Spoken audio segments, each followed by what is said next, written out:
The day started like any other, with the hum of my office at Ashgrove Equity filling the air, phones ringing, keyboards clacking, and the faint smell of coffee lingering from the break room.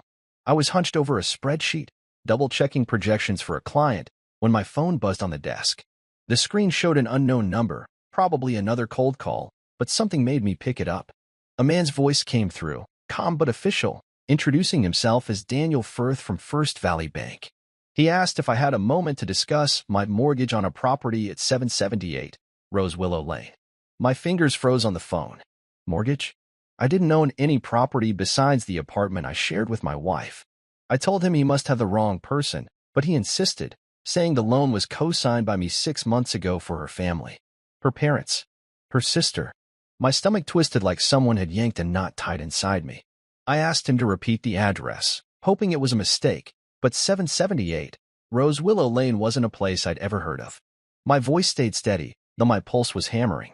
I told him I never signed anything like that and asked for the documents. He sounded surprised, maybe even nervous, but promised to email them right away.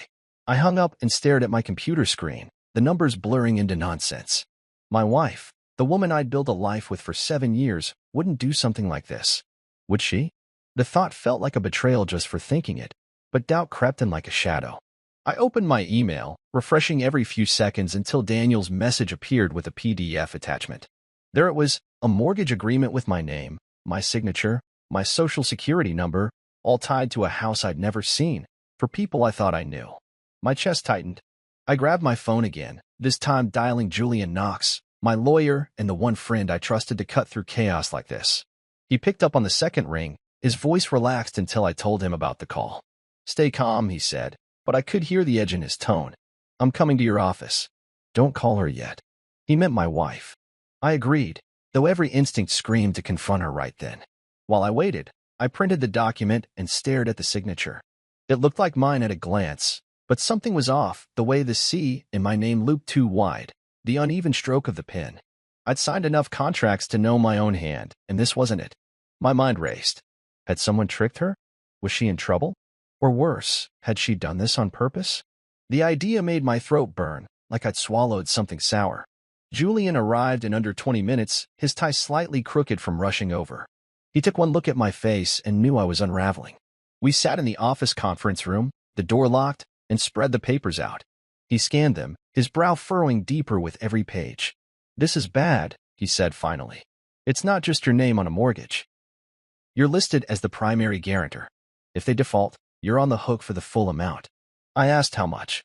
He pointed to a figure, $450,000. My salary was good, but not enough to cover a hit like that without wiping out everything I'd saved. I leaned back in the chair, trying to breathe. Julian asked if I'd talked to her yet, and I shook my head. I didn't trust myself to stay calm.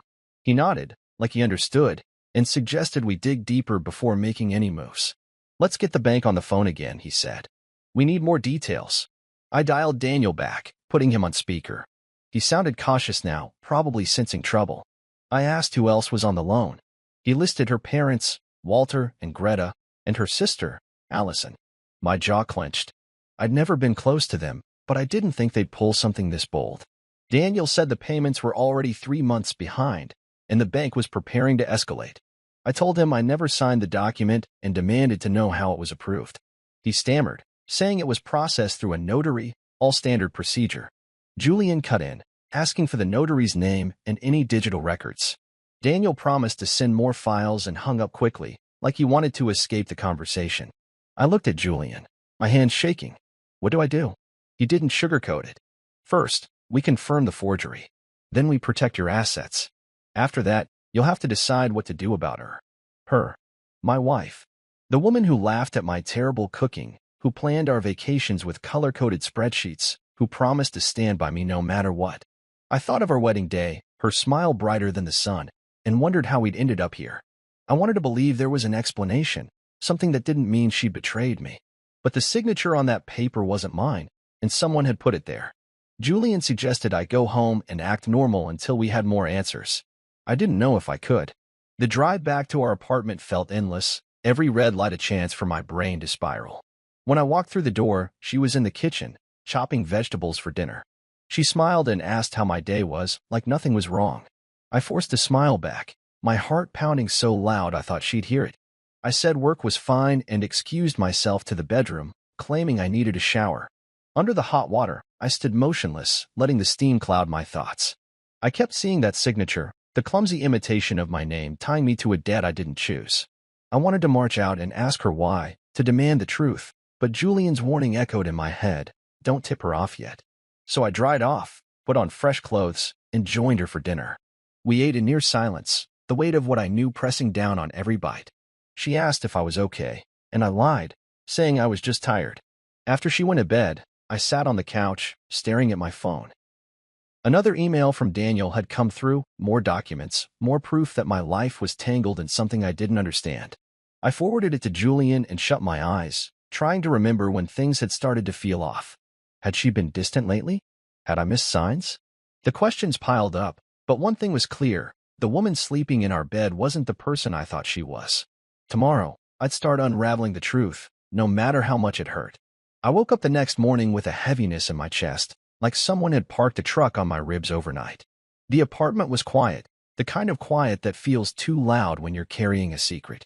My wife was already gone, probably off to her marketing job downtown, leaving a note on the counter about picking up groceries later. I stared at her handwriting, the neat loops and sharp angles, and wondered if I'd see those same strokes in the forged signature that had turned my life upside down. I didn't touch the note, just grabbed my keys and headed to meet Julian at his law office. The drive gave me too much time to think, my brain replaying yesterday's call from the bank, the mortgage I never signed, the betrayal I couldn't shake. By the time I parked, my hands were gripping the steering wheel so tight my knuckles ached. Julian's office was a small, no-nonsense space cluttered with legal books and coffee mugs. He was already there, pacing with a stack of papers in his hand. He didn't waste time on small talk, just slid the bank documents across his desk and pointed to the signature page. "Look at this," he said, his voice low but urgent. I leaned in, my eyes locking onto the scrawl that was supposed to be mine. It was close enough to fool someone who wasn't paying attention, but Julian had a sharper eye. He traced the C with his pen, showing how it curled too wide, how the lines wavered like the hand holding the pen wasn't sure of itself. "This isn't just a bad imitation," he said. "It's got her style all over it." I didn't need to ask who he meant. My stomach churned as I pictured her sitting somewhere, practicing my name on a scrap of paper, turning our marriage into a lie. Julian sat down, his chair creaking, and asked if I was ready to hear the rest. I nodded, though part of me wanted to bolt out the door and pretend this wasn't happening. He explained that the mortgage wasn't just for her parents' house, it tied in her sister, too, the one who always seemed to need a lifeline. They bought a place way beyond their means, banking on my credit to seal the deal. "Your name was the golden ticket," Julian said. "Without it, the bank would have laughed them out of the room." I asked why they needed a house like that, and he shrugged, saying greed or desperation, maybe both. I rubbed my temples, trying to process it. I'd always thought her family leaned on her too much, her parents calling for help with bills, her sister borrowing cash she never paid back. But this was different. This was calculated, like they'd sat around a table and decided I was their way out. My phone buzzed in my pocket, and I flinched. Her face lit up the screen, her smile from a photo we took last summer at the beach. For a second, I wanted to answer and hear her say it was all a mistake, that she'd never hurt me like this. But Julian shook his head, reading my mind. "Let it go to voicemail," he said. "You need to stay focused." I did, but when the notification popped up for a new message, I couldn't resist listening. Her voice was bright, asking if I wanted pasta or stir-fry for dinner, like nothing in the world was wrong. I set the phone down, my hands shaking. Julian noticed, but didn't comment, just kept flipping through the documents. He pointed out dates, 6 months ago, when the loan was signed, and a few weeks later, when the first payment was missed. "They didn't even try to keep up," he said. "They knew you'd be the fallback."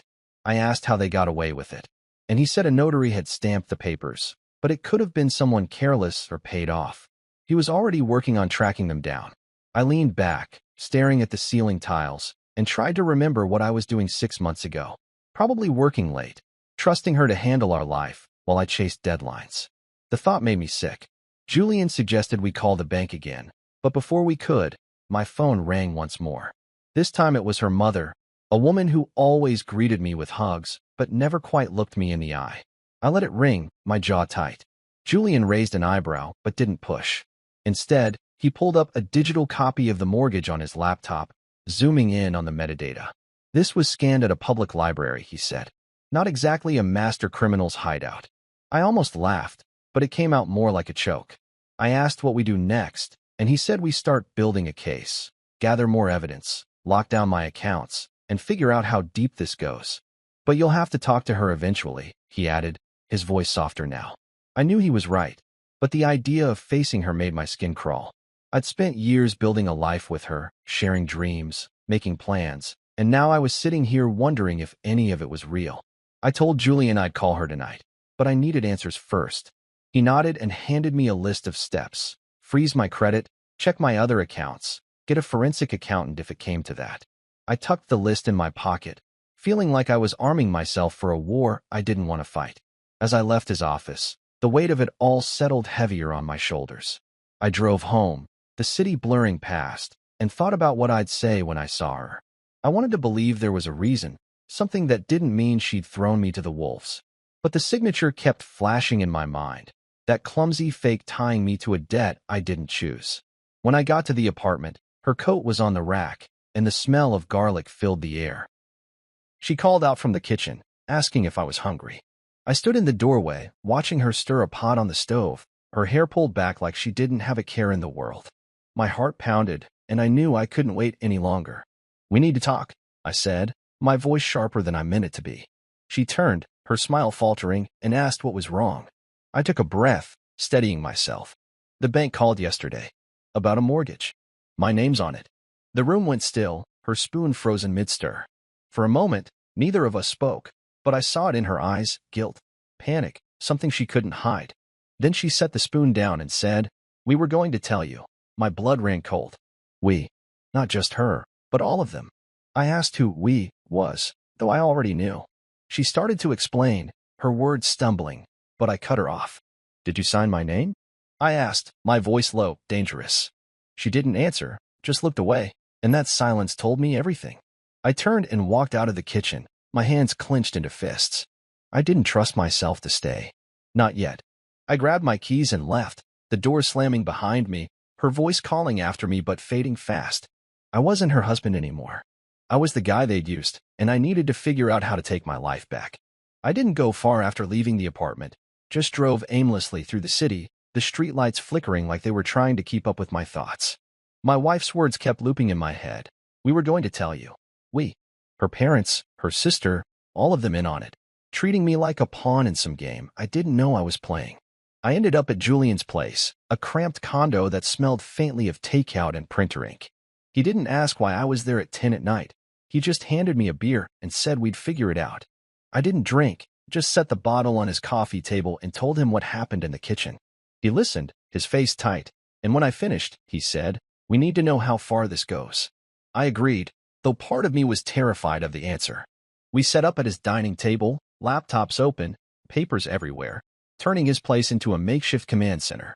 Julian called in a favor from a cyber analyst he knew, a woman named Callie who worked at his firm. She showed up an hour later, her backpack stuffed with tech gear, her eyes sharp like she lived for this kind of puzzle. I explained the mortgage, the forged signature, and my wife's half-confession. Callie didn't flinch, just plugged in her laptop and started pulling data, credit reports, bank records, anything tied to my name. I watched her screen fill with numbers and codes, feeling like I was staring at my life being dissected. Julian kept me grounded, asking questions to keep my mind from spiraling. Had I noticed anything strange with money lately? Any weird mail? I shook my head, realizing how blind I'd been. I trusted her to handle our joint accounts, never questioning the bills she paid or the statements she filed away. Now, that trust felt like a rope around my neck. Callie made a noise, a sharp intake of breath, and we both turned to her. She pointed at her screen, where a credit card statement glowed in black and white.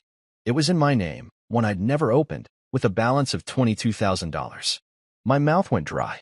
I asked what it was for, and she scrolled through the charges. Spa visits, online clothing stores, a jewelry boutique downtown. None of it was mine. I didn't even know what a hydrofacial was.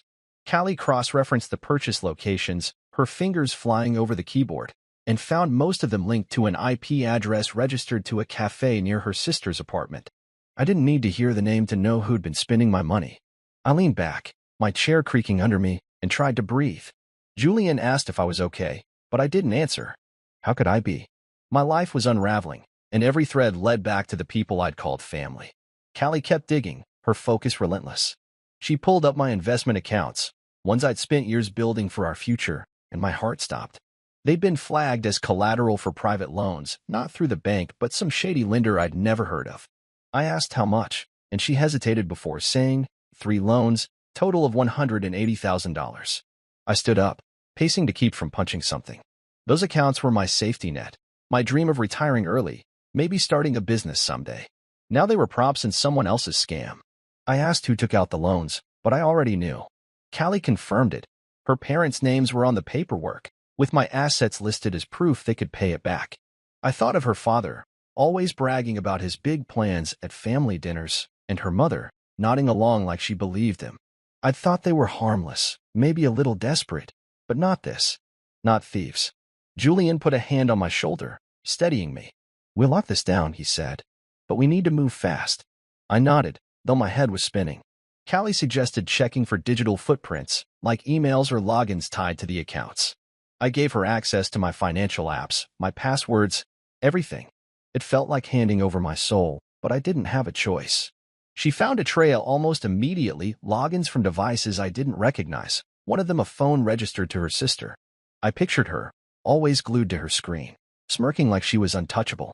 I wanted to drive to her place and demand answers, but Julian shook his head. Evidence first, he said. Anger later. He was right, but it didn't make the fire in my chest burn any less. As the night wore on, Callie uncovered more. A second credit card, smaller but still in my name, with charges for plane tickets and hotel stays.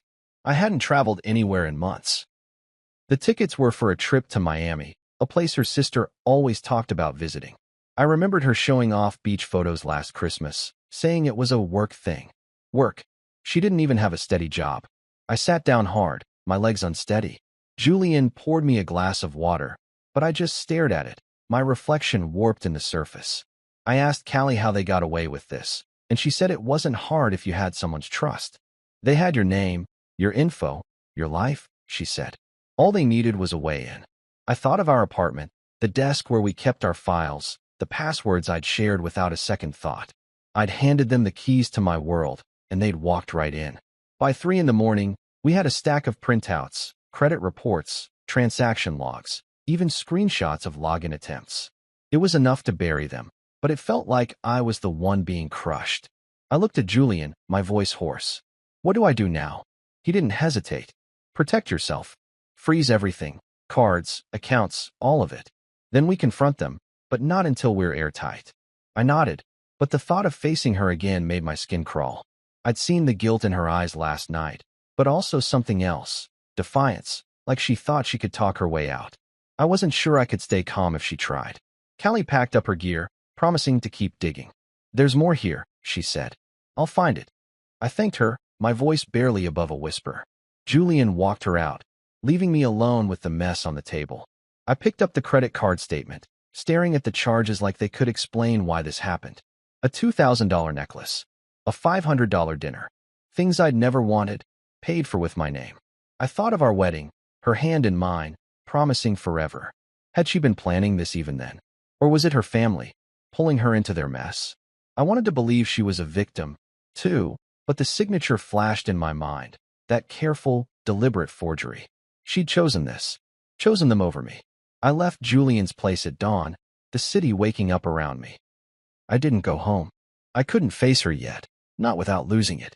Instead, I drove to a diner, ordered coffee I didn't drink, and sat in a booth, staring at my phone. No calls, no texts, just the weight of what I knew. I opened my banking app, following Julian's advice, and started freezing accounts. Every click felt like cutting a tie, not just to her, but to the life I thought we had. By the time I finished, my coffee was cold, and the truth was clear. I wasn't just fighting for my money. I was fighting for my life. I spent the morning after leaving the diner in a haze, my phone off to avoid her calls or texts, though none came. The silence was worse than an argument. It felt like she knew I was onto her and was waiting me out. Julian had texted me to meet him at his office by noon, saying we had enough to confront them now, but I needed to see it through myself first. I drove to a copy shop and printed every piece of evidence we'd gathered. The forged mortgage, the credit card statements, the login trails Callie had traced. Holding that stack of papers felt like gripping a grenade. Pull the pin, and everything would explode. By the time I reached Julian's office, my nerves were raw, but I was ready. He looked at the folder and nodded, his face grim. "You sure you want to do this today?" he asked. I told him I had to. Waiting would only make it worse. He didn't argue, just grabbed his jacket and said he'd drive. We headed to her parents' house, the one place I knew they'd all be on a Saturday afternoon, probably pretending nothing was wrong. The whole way there, I rehearsed what I'd say, but every version ended with me shouting. I forced myself to focus on the road ahead, the familiar streets blurring past, each one tied to memories of her dinners, walks, moments I thought meant something. Now they felt like lies. When we pulled up to the house, a modest two-story with a sagging porch, I saw her car in the driveway, along with her sister's beat-up sedan. My pulse kicked up, but I kept my face blank. Julian stayed quiet, letting me lead. I grabbed the folder and walked to the door, my knock louder than I meant it to be. Her mother opened it, her smile fading when she saw me. She tried to hug me, but I stepped back, asking if everyone was home. She nodded, her eyes darting to the folder, and called for the others. I walked inside, the smell of fresh bread hitting me like a punch. Her family always acted so normal, so warm, even now. They were in the dining room, seated around a table with plates of sandwiches and iced tea, like it was just another weekend. My wife looked up, her face pale but composed, and her sister smirked before catching herself. Her father stood, offering his hand, but I ignored it and sat down, Julian beside me. The air felt thick, everyone waiting for someone else to speak. I didn't give them the chance. I opened the folder and started laying out papers one by one. The mortgage with my forged signature, the $22,000 credit card charges, the loans tied to my investments. I kept my voice steady, though my hands shook, and described what each document showed: dates, amounts, proof they'd used my name without asking. I watched their faces shift, her mother's eyes filling with tears, her father's jaw tightening, her sister staring at the table like it could save her. My wife stayed still, ascot-like, her breath catching in her throat. I didn't look at her, just kept going, explaining how my name was used to buy a house I didn't know about, how my credit was trashed, my savings put at risk. I told them about the missed payments, the bank's threats, the digital trails leading back to them. My voice stayed cold, factual, but inside, I was burning. I wanted them to feel the weight of what they'd done, to see the life they'd tried to steal from me. When I finished, the room was silent, the only sound her mother's soft sniffles. I leaned back, crossing my arms, and waited. My wife spoke first, her voice small, saying they didn't mean to hurt me, that they were desperate, that the house was supposed to be a fresh start. She said they planned to tell me once things settled. I almost laughed, the kind that hurts more than it heals. I asked how forging my name was supposed to settle anything, how racking up debt in my name was a fresh start. She didn't answer, just looked at her hands, twisting a napkin into knots. Her mother jumped in, her voice wobbly, saying they thought I'd understand, that I was family. She reached for my arm, but I pulled away, my chair scraping the floor. I told her family doesn't lie like this, doesn't steal. Her father finally spoke, his tone sharp, saying I was overreacting, that it was just paperwork, that they'd fix it. He leaned forward, like he could bully me into backing down, but I didn't flinch. I told him the bank wasn't waiting for their fixes, that my accounts were frozen, my credit shot, because of them. I pointed at the papers, saying every line was a crime: forgery, fraud, theft. Her sister, who'd been quiet until now, muttered something about real estate pressure, like that explained it. I turned on her, asking what pressure justified spending $22,000 on spa days and jewelry with my name. She shrank back, her face red, and didn't answer. I let the silence sit, heavy and suffocating, before laying out my terms. They had 24 hours to go to the bank and admit what they'd done. Every detail, every lie. If they didn't, I'd file charges myself, and Julian would make sure it stuck. I stood, gathering the papers, and looked at each of them, one by one. My wife's eyes were wet, but I didn't soften. I told them this wasn't just about money, it was about trust, about the life I thought we had. I said I wasn't their piggy bank, wasn't their fallback plan. I was done. Julian stood too, his presence solid behind me, and we walked out without looking back. The door clicked shut, and I heard her mother sob, her father's low curse, but it didn't pull me back. Outside, the air was cold, cutting through my jacket, but it felt clean compared to the staleness in there. I got in Julian's car, my hands clenched in my lap. He didn't say anything, just started the engine and drove. I stared out the window, the houses blurring into streaks of color, and felt something shift inside me. I'd walked in that house as a husband, a son-in-law, a brother-in-law, hoping for answers that would fix things. I walked out as none of those, just a man with a folder full of truth and a fight ahead. My phone buzzed in my pocket, probably one of them trying to plead, but I didn't check. I didn't owe them my time anymore. Julian glanced at me, his voice quiet. "You did what you had to." I nodded, though it didn't feel like enough. Confronting them hadn't fixed the hole they'd ripped in my life. It just made it real. I thought of our apartment, the bed we shared, the photos on the walls, and wondered if I could ever go back. Every memory was tainted now, every promise a question mark. I asked Julian to drop me at a hotel instead of home. He didn't argue, just changed lanes and headed downtown. I leaned my head against the window, the glass cool against my skin, and tried to picture what came next. The bank, the police, maybe a courtroom. Whatever it was, I wouldn't let them drag me down with them. I'd fight for my name, my money, my future, not because I wanted to, but because they'd left me no choice. By the time we reached the hotel, I was exhausted, but my mind wouldn't stop. I checked in, dropped the folder on the desk, and sat on the bed, staring at the blank wall. I wasn't sure who I was anymore, but I knew one thing. I wasn't their scapegoat. Not now, not ever. I barely slept in that hotel room, the lumpy mattress doing nothing to quiet my racing thoughts. Every creak of the building sounded like a warning, like the walls themselves knew the mess I was in. By morning, my eyes were gritty, but I was wide awake when Callie called, her voice sharp with urgency. "You need to see this," she said, not bothering with a greeting. I told her I'd meet her at Julian's office in an hour, then showered fast, the hot water doing little to wash away the dread. I grabbed the folder of evidence, my constant companion now, and checked out. The clerk's cheerful, "Have a nice day," almost laughable. Driving through the city, I kept my phone off, not ready to face whatever messages might be waiting from her or her family. Their 24-hour deadline to come clean was ticking down, but I didn't trust them to do it. Julian's office was already buzzing when I got there. Callie hunched over her laptop, Julian pacing with a mug of coffee he wasn't drinking. She didn't look up, just waved me over and spun her screen toward me. My chest tightened as I saw what she'd found. A website for something called Rose Willow Investments, sleek and professional, with my name plastered across it as the lead advisor. I'd never heard of it, never authorized it, but there I was, my photo lifted from a work conference, next to a bio claiming I'd managed millions in tech startups. I sank into a chair, my legs unsteady. Callie clicked through the site, showing testimonials from clients I'd never met, promising returns that didn't exist. I asked who was behind it, though I already knew. She pulled up domain records, pointing to a registration tied to her father's email, the same one he used for his endless business ideas. I rubbed my face, trying to keep my anger from boiling over. Julian stopped pacing and asked how bad it was. Callie didn't sugarcoat it. She traced payments from the site to a bank account linked to her parents, small deposits at first, then bigger ones, totaling over $300,000. I felt sick, picturing her father shaking hands with strangers, using my name to sell them lies. I asked where the money went, and Callie showed a trail, some to the mortgage, some to her sister's credit card, some vanishing into cash withdrawals. It wasn't just the house. They'd built a whole scheme around me. Julian's jaw was tight, his voice low. "This isn't just betrayal, Cole.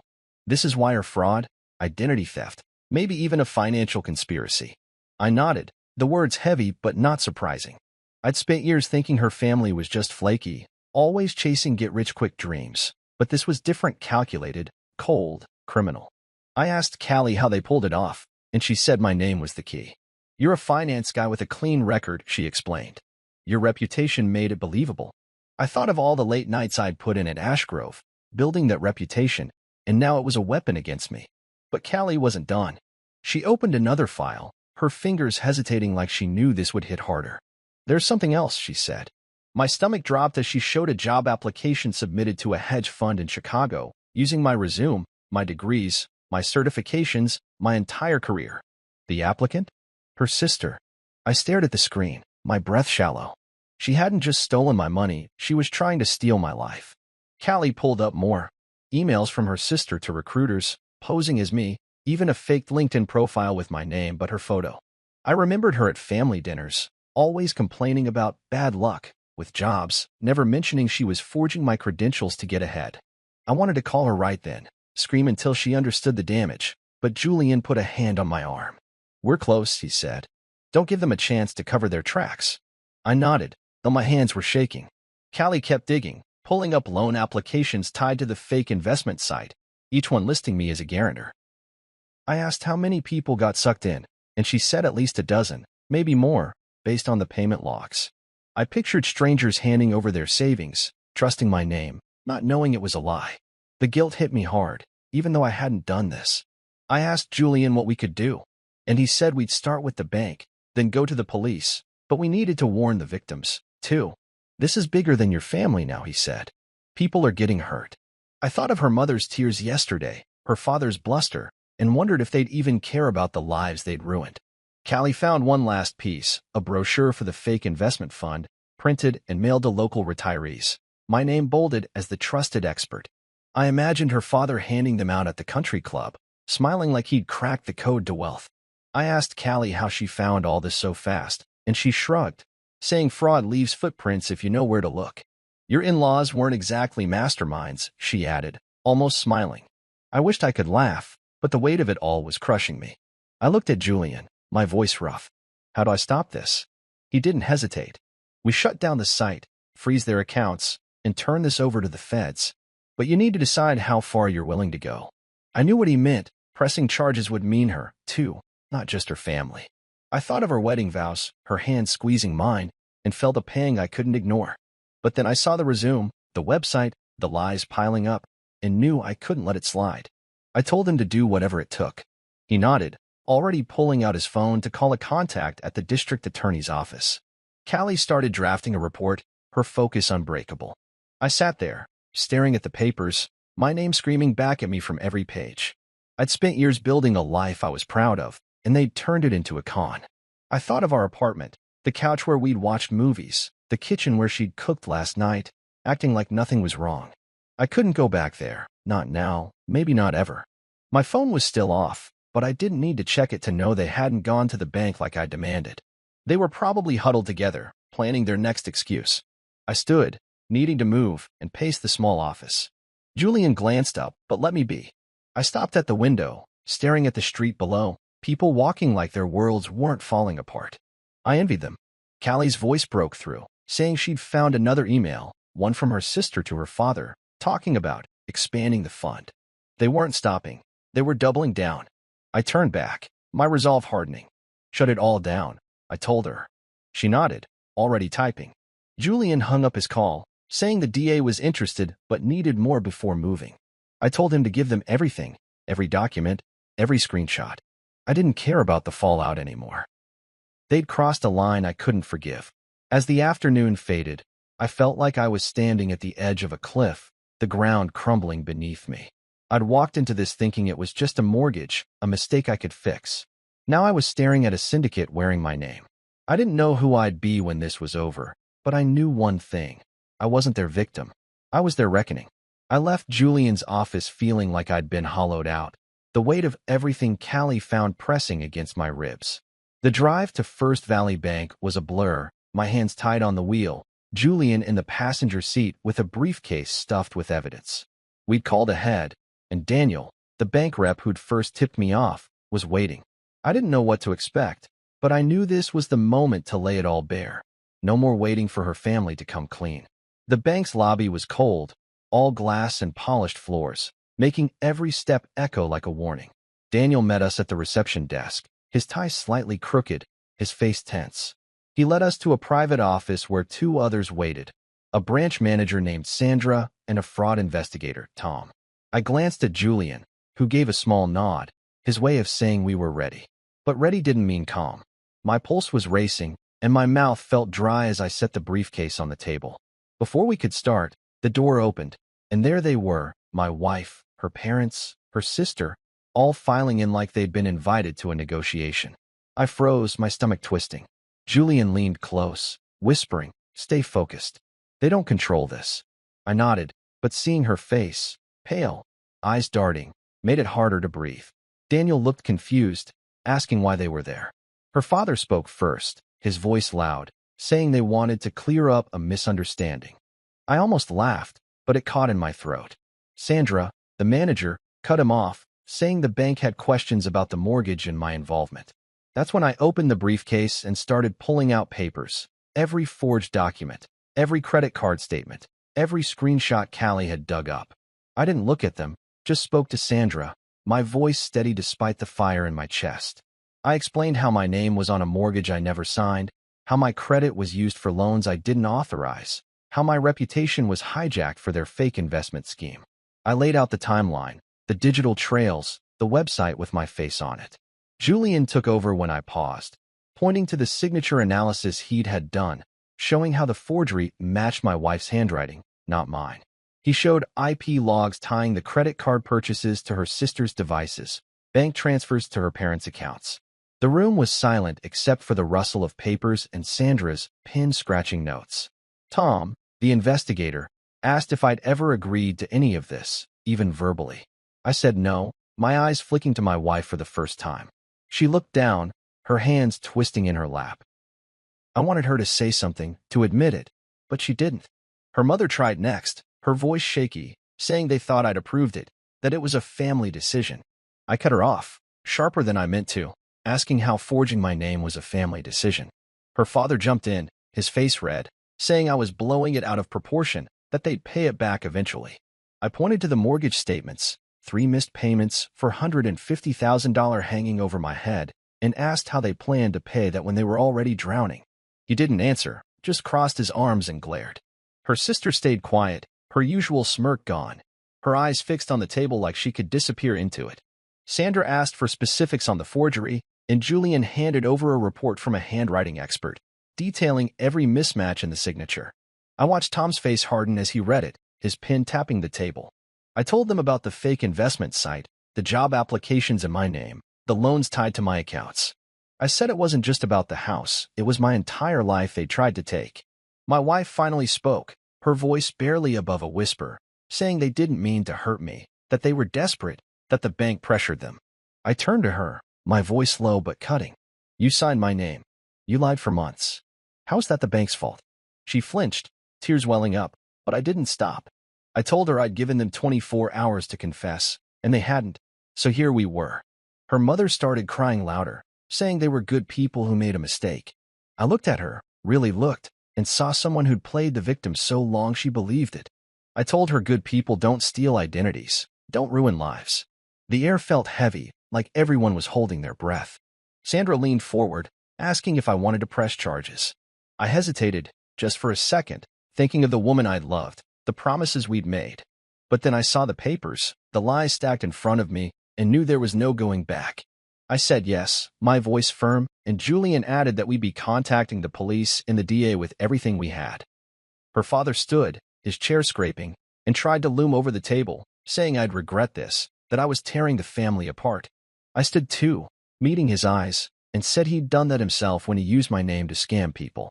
He sat back down, deflated, like the fight had gone out of him. Her sister finally spoke, her voice small, saying it wasn't supposed to go this far, that they thought I'd never find out. I almost felt sorry for her, but then I remembered the $22,000 in spa charges, the fake resume, and any pity vanished. I told her it didn't matter what they thought, it was done. Tom broke the tension, saying the bank would launch an internal investigation, starting with the notary who'd stamped the papers. He said all accounts tied to the mortgage were frozen, effective immediately, and they'd be contacting federal regulators. Sandra added that the bank would cooperate fully, her tone clipped, like she was already calculating the fallout. I nodded, thanking them, though it felt hollow. This wasn't a win, it was just the start of a bigger fight. As we packed up, my wife reached for my arm, her touch light but desperate. Can we talk? She asked, her eyes pleading. I pulled away, shaking my head. You had your chance, I said, and walked out, Julian behind me. Her family stayed seated, their voices rising as the door closed, arguing, blaming. But I didn't care. Outside, the air was sharp, the sky gray like it was holding back a storm. Julian clapped my shoulder, saying I'd handled it well, but I didn't feel it. I felt like I'd just burned down my life and was standing in the ashes. I asked him what happens next, and he said the bank's investigation would move fast, maybe a week before they turned it over to the cops. He said we'd need to prep for legal steps, maybe testify. I nodded, my mind already racing ahead. I thought of our apartment, the life we'd built, and knew I couldn't go back there tonight. I told Julian I'd stay at the hotel again, and he offered to come with me, but I said I needed to be alone. He didn't push, just told me to call if I changed my mind. Driving away, I kept seeing her face, the tears, the guilt she couldn't hide. Part of me wanted to believe she was trapped, that her family had forced her into it, but the signature kept flashing in my mind, her hand, her choice. I pulled into the hotel lot, my hands shaking as I turned off the engine. I sat there, staring at the dashboard, the reality sinking in. This wasn't just a fight with her family, it was a war, and I was in it alone. But I wasn't backing down. They'd taken enough, and I was taking my life back, one truth at a time. I woke up in the hotel room to my phone buzzing like an angry wasp, the screen showing Callie's name. It was barely 7, the sky outside still bruised with dawn, but her voice was wide awake, sharp with something new. They've been running a mini Ponzi scheme, she said, no preamble, no softening the blow.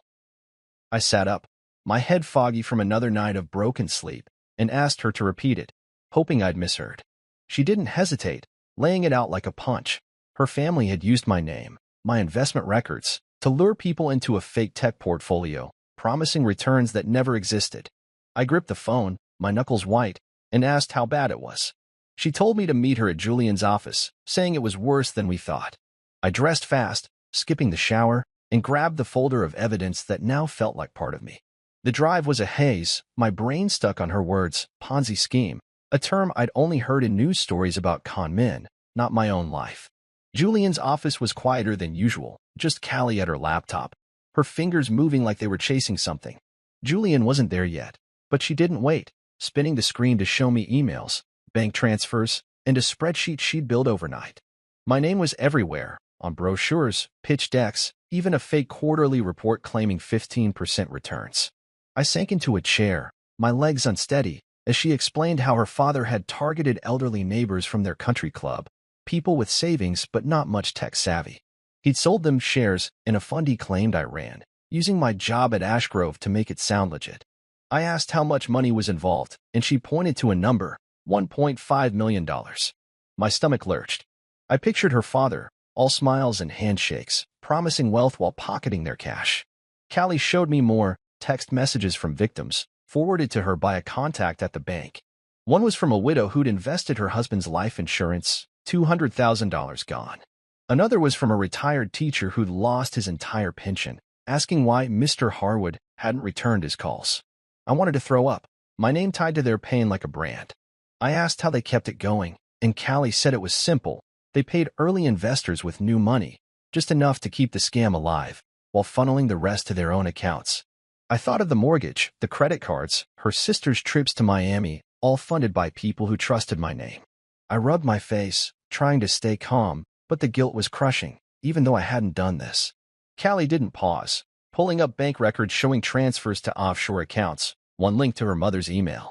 I'd always thought her mother was just along for the ride, nodding at her father's plans, but now I saw her as complicit, signing off on lies with the same ease as my wife's forged signature. I asked Callie if the bank knew, and she said they were starting to. Her contact had flagged suspicious activity after our meeting yesterday, but this was bigger than a bad mortgage. I thought of Sandra's face, the way she promised a full investigation, and wondered if they'd move fast enough. My phone buzzed again, a number I didn't know, and I let it go to voicemail, too raw to deal with anyone. Callie kept digging, finding a draft email from her sister to a new investor, pitching the same fake fund, dated just last week. They weren't stopping, even after I'd confronted them. I wanted to drive to their house and smash their laptops, but I knew that wouldn't fix this. I asked Callie what we do now, and she said we had to warn the victims and get the feds involved fast. I nodded, though the thought of facing those people, explaining I wasn't the man who'd robbed them, made my skin crawl. Julian arrived then, his tie loose, his eyes bloodshot like he'd been up as late as me. I told him about the Ponzi scheme, my voice flat, and he cursed under his breath, saying we'd need a bigger legal team for this. He asked if I was ready to go public, to tell the victims the truth. I didn't know if I was, but I said yes, because hiding wouldn't help them or me. Callie printed out a list of names from the text messages, 17 people, each with a story, each tied to me through her family's lies. I read them slowly, my fingers tracing the paper, trying to memorize everyone. There was a man who'd planned to buy a boat, now penniless, a couple who'd lost their daughter's college fund, a woman who'd trusted Mr. Harwood because he sounded honest. I felt like I was drowning, their losses piling on top of my own. Julian suggested we start by contacting the victims privately, offering what we knew before the police got involved. I agreed, but the idea of those conversations, explaining I'd been betrayed, too, felt like walking into a fire. Callie offered to draft a letter, something we could send to each person, laying out the fraud without promising money we didn't have. I thanked her, my voice hoarse, and asked how she stayed so calm. She shrugged, saying she'd seen worse in her line of work, but her eyes were soft, like she knew this was different for me. I stood, needing to move, and paced the small office, the carpet muffling my steps. I thought of our apartment, the life I'd left behind, and wondered if I'd ever feel safe again. Every memory was tainted now, her smile, her touch, all part of a mask. I stopped at the window, staring at the city waking up, people heading to jobs, to lives that weren't unraveling. I envied them, but envy wouldn't fix this. I turned back to Callie, asking if we could trace the offshore accounts, maybe get some money back. She said it was possible, but slow: courts, lawyers, international laws. I nodded, knowing justice wasn't quick, but I'd fight for it anyway. Julian was on the phone now, talking to his DA contact, his voice low but urgent. I caught words like federal, seizure, indictment, and felt a strange mix of relief and dread. This was real now, no turning back. I sat down, picking up the victim list again, and read the widow's message one more time. She'd written, "I trusted you," and it cut deeper than anything her family had done. I wasn't the thief, but I was the face they'd trusted, and that made me part of their pain. Callie finished her draft letter, sliding it across the table. It was short, clear, explaining the fraud, my stolen identity, and promising updates as we worked with authorities. I read it twice, my throat tight, then told her to send it. She hesitated, asking if I was sure, and I said I was, though my hands were shaking. Julian hung up, saying the DA was moving faster than expected, already pulling records from the bank. He said we'd need to meet with them soon, maybe tomorrow, and I'd have to tell my story again. I nodded, exhausted but resolute. I thought of her family, probably plotting their next move, thinking they could outrun this. They couldn't. I'd make sure of it. As I left the office, the list of names in my pocket felt heavier than the folder ever had. I wasn't just fighting for myself anymore. I was fighting for them, too. I got in my car, the engine's hum steadying me, and drove toward the hotel, knowing sleep wouldn't come. My life was a battlefield now, but I wasn't surrendering. Not to her, not to them, not to the lies they'd built on my name. I walked into the courthouse 3 weeks later, my shoes echoing on the marble floor, each step heavier than the last. The air smelled of wax and old paper, like every bad decision ever made was trapped in the walls. Julian was beside me, his briefcase stuffed with the evidence we'd spent weeks building: forged documents, bank records, victim testimonies, all pointing to the fraud her family had spun around my name. Callie's work had cracked the case wide open, and now it was time to face the consequences in a courtroom packed with people I didn't want to see. My stomach churned, but I kept my face blank, knowing they'd be watching for any crack in my resolve. Julian leaned close as we reached the courtroom doors, his voice low. "Stay steady. We've got this." I nodded, though my hands were clammy, and pushed through the doors. The room was half full: lawyers, a few reporters, victims I recognized from Callie's list, their faces drawn and tired. And there, at the defendant's table, sat my wife, her parents, her sister, all in stiff suits like they could dress up their lies. I avoided her eyes, focusing on the judge's bench instead, its dark but solid and unyielding. We took our seats, Julian spreading out papers, ready to present our case to the assistant DA, a sharp-eyed woman named Rachel who'd been prepped on every detail. The hearing started with a bang, Rachel calling me to the stand first, her questions cutting straight to the heart of it. I stood, my throat tight, and swore to tell the truth, the words feeling heavier than they should. She asked how I learned about the mortgage, and I told the story: Daniel's call, the forged signature, the house I'd never seen. My voice stayed even, but my hands gripped the stand, that would cool under my palms. I described the credit cards, the fake investment site, the Ponzi scheme that had sucked in $1.5 million from people who trusted my name. Rachel handed me documents to confirm, and I pointed out every lie: the signature that wasn't mine, the emails from her sister's phone, the brochures with my face. The courtroom was quiet, just the rustle of papers and the judge's pen scratching. I glanced at the victims, their eyes on me, some nodding, some crying, and felt their weight on my shoulders, even though I hadn't stolen from them. Rachel asked if I'd ever consented to any of it, and I said no, my voice firm, cutting through the room. I told her I'd confronted them, given them a chance to confess, and they'd lied again. I didn't look at my wife, but I felt her there, her presence like a shadow I couldn't shake. When Rachel finished, their lawyer, a slick guy named Bennett, tried to twist it. He asked if I'd ever discussed finances with my wife, implying I might have overlooked an agreement. I shut him down, saying I'd never agreed to anything, that my name was forged, my accounts hijacked without a word. He backed off, his smile faltering, and I stepped down, my legs shaky but my head clear. Julian went next, laying out the evidence like a map, signature forensics, IP logs, bank trails Callie had traced. He showed how her father had pitched the fake fund, how her mother had signed off on transfers, how her sister had spent the money on luxuries while victims lost everything. He read from the widow's letter, her words about losing her husband's insurance choking the room. I saw a juror wipe her eyes, and even the judge's face tightened. Their lawyer tried to interrupt, but Julian kept going, his voice steady, piling proof until there was no room for doubt. Then came their turn, and it was chaos. Her sister cracked first, standing to testify and blaming her parents, saying they'd pressured her, that she just followed orders. Her voice shook, her hands twisting, but I saw no remorse, just fear of getting caught. The judge cut her off when she rambled, telling her to stick to facts.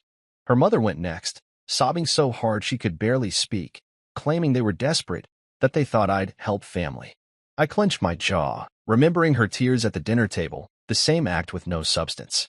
Her father didn't testify, just sat stone-faced, his lawyer whispering furiously in his ear. My wife was last, and I braced myself as she took the stand, her eyes red but dry.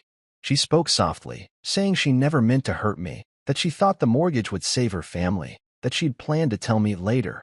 She didn't mention the Ponzi scheme, the credit cards, the lies that went beyond one bad loan. Rachel cross-examined her, asking why she'd forged my name if it was so innocent. She had no answer, just looked down, her hands folded like a child caught stealing. I wanted to feel something, anger, pity, anything, but all I felt was empty. The hearing stretched into hours, their lawyer trying to paint them as misguided but good-hearted, while Rachel dismantled every excuse with more evidence. I watched the victims' faces, their pain raw, and knew this wasn't just about me anymore. When it was my turn to speak again, I stood, my voice stronger than I expected. I read the list of victims' names, one by one, each syllable heavy, 17 lives damaged because my name was a lie they trusted. I looked at her family and said they hadn't just stolen from me. They destroyed futures, broken trust, used my reputation to hurt others. I said they never asked, never warned, never cared. The courtroom went still, the air thick with the truth. The judge called a recess, and I stepped outside with Julian, the hallway cooler, but no less heavy. He said we'd done enough, that the DA had what they needed, but I didn't feel done. I thought of the victims, waiting for justice, and her family, still clinging to their lies. I asked Julian if it'd be enough to convict, and he said it was strong. Fraud, conspiracy, theft, all backed by hard proof. I nodded, but the victory felt hollow. I'd wanted answers, maybe an apology, but all I got was more betrayal. Back in the courtroom, closing arguments were quick. Rachel summed it up, calculated fraud, deliberate theft, no remorse. Their lawyer tried to spin it as a mistake, but his words fell flat, the evidence too heavy to lift. The judge didn't rule yet, saying she'd need time, but her tone was sharp, her eyes on them like she already knew. We left as the room emptied, her family huddled with their lawyer, not looking at me. Outside, the air was crisp, the city moving like nothing had changed. Julian offered to grab dinner, but I said I needed to be alone. I drove to the hotel, my hands steady now, the list of victims' names still in my pocket. I sat on the bed, staring at the folder the truth had held. I thought of her on the stand, her voice small, and wondered if she'd ever really loved me or if I was just a means to an end. The question hurt, but I didn't shy away from it. I'd faced her family, their lies, their crimes, and I was still standing. The courtroom had been a circus, but it was also a turning point. Justice wasn't a maybe anymore. It was coming, and I'd helped bring it. I lay back, the ceiling plain but calming, and felt something shift. I wasn't their husband, their son-in-law, their Mark. I was just me, and for the first time in weeks, that felt like enough. I closed my eyes, not expecting sleep, but ready to face whatever came next, knowing I'd fight for every inch of my life they'd tried to take. I stood outside the courthouse again, 2 months after the hearing, the November air biting through my coat as I waited for the sentencing. The last weeks had been a grind. More meetings with the DA, more victim statements, more evidence piling up like bricks in a wall I couldn't see over. Julian had warned me the case was airtight, but standing there, watching people stream in, I felt the weight of it all pressing down. My life had been carved up by her family's lies, and now I'd see what justice looked like. Inside, the courtroom was packed, the same mix of reporters, victims, and curious strangers, their murmurs buzzing like static. I sat with Julian near the front, my hands folded to keep them still, the folder of evidence tucked away in his briefcase. I didn't need to see it anymore. It was burned into my mind, every forged signature, every stolen dollar. The judge entered, her face unreadable, and called the room to order. I glanced at the defendant's table where they sat, my wife, her parents, her sister, all in muted clothes, like humility could be borrowed for a day. I avoided her eyes, focusing on the judge's gavel as it fell, signaling the start. Rachel, the assistant DA, stood first, summarizing the case with a voice like steel: fraud, identity theft, conspiracy, elder abuse, $1.5 million in damages across 17 victims, all tied to my stolen name. She listed the crimes with precision, each one landing like a stone. Wire fraud for the fake investment site, forgery for the mortgage, theft for the credit cards. I heard a victim behind me stifle a sob, and my jaw tightened. Rachel didn't linger, just asked for maximum penalties, saying their lack of remorse made it clear they'd do it again if they could. Their lawyer, Bennett, tried to soften it, arguing they were desperate, not malicious, that prison wouldn't fix the harm. He mentioned my wife's cooperation, though she'd barely admitted anything, and I felt a flicker of anger at his spin. The judge cut him off, saying she'd heard enough at the hearing, and moved to sentencing. I braced myself, my hands gripping my knees, as she called her father first. Walter stood, his shoulders squared like he could still charm his way out. The judge didn't flinch, sentencing him to 17 years, 10 for fraud, 7 for conspiracy, plus restitution of $1.5 million. His face crumpled, the bravado gone, and I felt nothing, just a cold clarity that he'd earned it. Her mother was next, her hands trembling as she stood. The judge gave her 12 years, 8 for fraud, 4 for theft, calling her complicity equally damaging. She collapsed into her seat, sobbing, but I didn't look. Her sister followed, her face pale, her smirk long gone. 10 years, 6 for identity theft, 4 for fraud, because she'd used my resume, my name, to chase jobs and spend money that wasn't hers. She didn't react, just stared at the floor, and I wondered if she finally understood what she'd done. Then came my wife, and the room seemed to shrink, the air too thick to breathe. She stood slowly, her hands clasped, and the judge read her sentence: 8 years, 5 for forgery, 3 for conspiracy. The words hit me harder than I expected, not because I felt sorry for her, but because they marked the end of who we'd been. The judge added that all their assets, bank accounts, properties, the offshore funds Callie had traced, would be liquidated to pay victims, though it wouldn't cover everything. I heard a victim whisper, "Thank God," and my throat tightened, knowing it wasn't enough, but it was something. The judge's voice stayed steady, saying their crimes weren't just financial. They'd broken trust, preyed on vulnerability, used my name to hurt others. She looked at me briefly, her eyes sharp but not unkind, and I felt seen, like she knew what this had cost me. As she finished, my wife turned, her face wet with tears, and spoke directly to me, her voice breaking. "You ruined our family." The words stung, sharp and raw, but I didn't hesitate, looking her in the eyes. "No, you sold it out." My voice was calm, final, and I saw her flinch like she'd expected me to crack. The gavel fell, and the bailiff moved in, handcuffs clicking as they were led away. Her mother's sobs echoed, her father's head hung low, her sister shuffled silently, but my wife glanced back one last time, her expression unreadable. I didn't meet her gaze, just turned to Julian, who nodded, his face tight but proud. We stood as the room cleared, victims clustering around Rachel, some crying, some thanking her. A few approached me, an older man shaking my hand, saying he'd get part of his pension back because of me. I mumbled something about being sorry, but he waved it off, saying I'd fought for them. I didn't feel like a hero, just a man who'd lost everything to find the truth. Outside, the air was colder, the sky gray like it was holding its breath. Julian suggested a drink, but I shook my head, needing space to think. I drove to the hotel, the city blurring past, my mind replaying her words, "You ruined our family," like they could still cut me. But they couldn't. I'd spent months unraveling their lies, facing their betrayal, and now they were gone, locked away for years. I parked and sat in the car, my hands loose on the wheel, the silence heavy but not suffocating. I thought of our wedding, her laugh, the promises we'd made, and let them go, like ashes scattering in the wind. They weren't mine anymore. I got out, the folder still in my bag, but lighter now, like it had served its purpose. Inside the hotel room, I dropped it on the desk and sat on the bed, staring at the plain walls.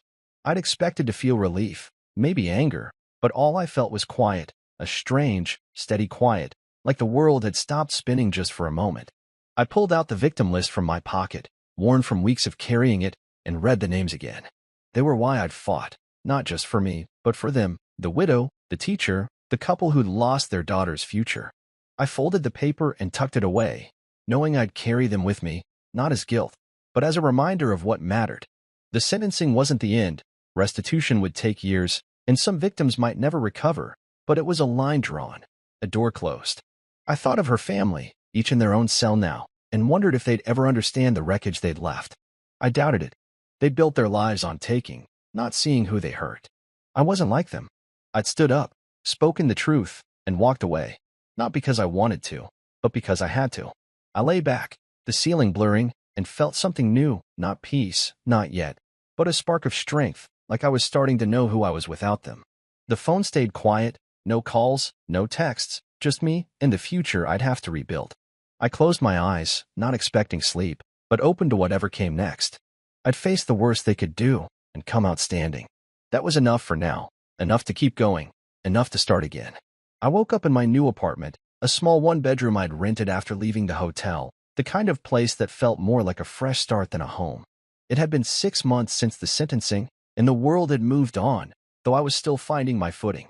The morning light slanted through the blinds, catching specks of dust in the air, and I lay there for a moment, letting the quiet settle. No phone calls from banks, no lawyers, no ghosts of her family, just me, figuring out what came next.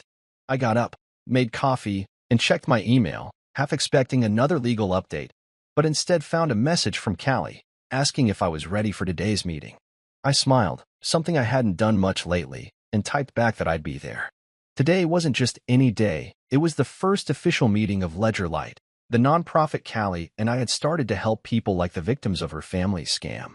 I dressed simply, jeans and a button-down, and grabbed my notebook, the one where I'd scribbled ideas for the group late at night when sleep wouldn't come.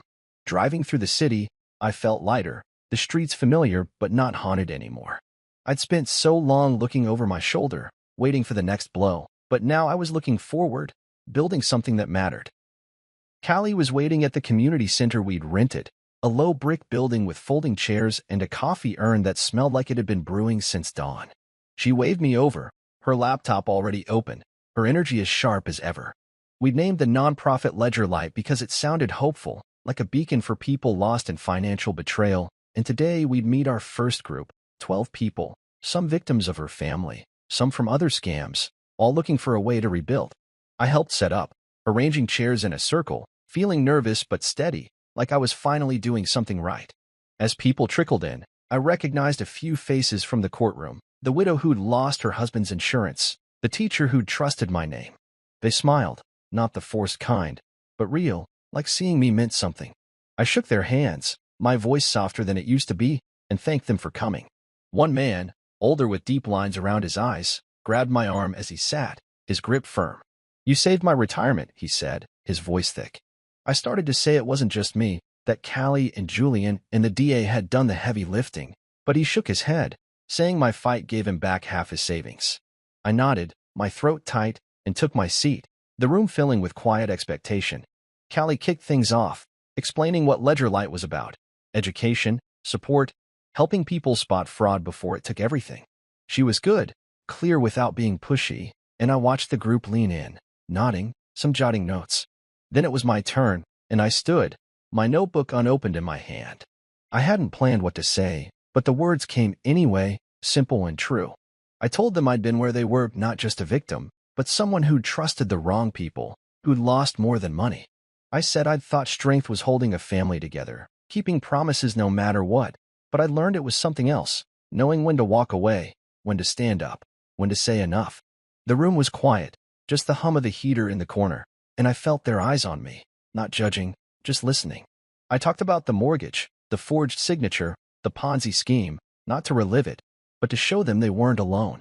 I said we'd teach them how to check their credit, spot red flags, protect what was theirs, and if they'd already lost something, we'd help them fight back. I promised no miracles, just tools and time, and saw a few heads nod, a few shoulders relax. After, we broke into smaller groups, Callie handing out packets on financial basics, how to freeze accounts, read statements, avoid scams. I sat with the widow and two others, answering questions, my voice steady even when they asked about her family. I didn't dodge it, saying they were in prison now, that the system had worked, though not perfectly. The widow asked if I hated them, and I paused, surprised by how easy the answer was. I said I didn't, not anymore. Hate took too much energy, and I was done giving them that.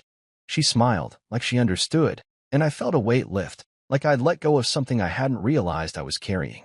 The meeting ran long, people lingering to talk, share stories, even laugh a little. I watched them, this group of strangers who'd become something more, and felt a spark of pride, not for me, but for what we were starting. Callie caught my eye as we cleaned up, her grin saying she felt it too. Driving home, I thought about the man who'd thanked me, his words echoing louder than her voice ever had.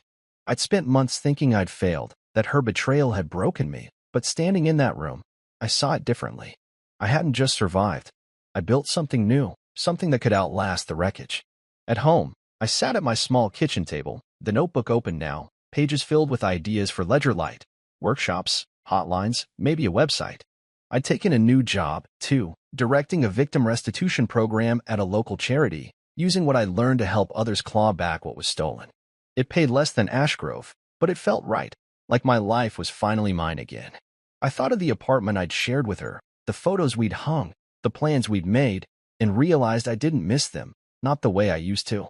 They were gone, like a house I'd lived in but didn't own anymore.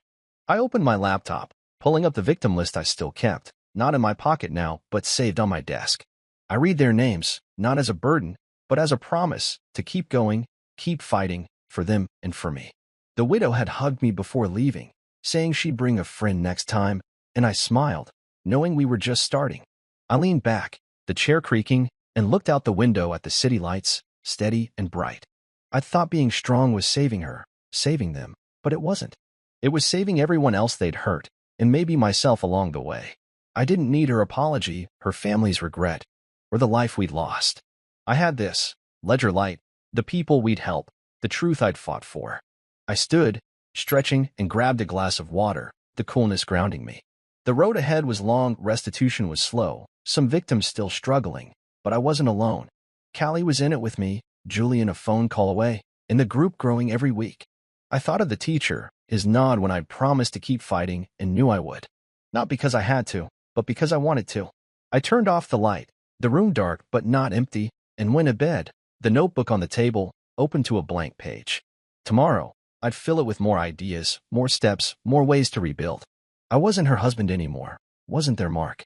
I was just me, and for the first time, that was enough. I closed my eyes, the city humming outside, and let sleep come, knowing I'd wake up ready not for her, not for them, but for everyone else, and for the life I was making, one choice at a time.